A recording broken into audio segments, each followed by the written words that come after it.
بسم اللہ الرحمن الرحیم۔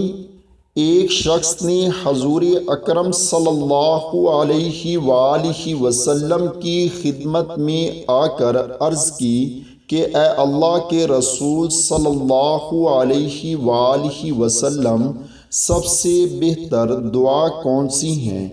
آپ صلی اللہ علیہ وآلہ وسلم نے یہ دعا مانگنے کی تلقین فرمائی۔ دوسرے دن بھی اس نے آ کر یہی سوال کیا۔ آپ صلی اللہ علیہ وآلہ وسلم نے اسے یہی دعا بتائی۔ جب تیسرے دن آ کر اس نے یہی سوال کیا تو آپ صلی اللہ علیہ وآلہ وسلم نے یہی دعا بتائی اور فرمایا، جب تمہیں دنیا اور آخرت کی عافیت مل گئی تو تم کامیاب ہو گئے۔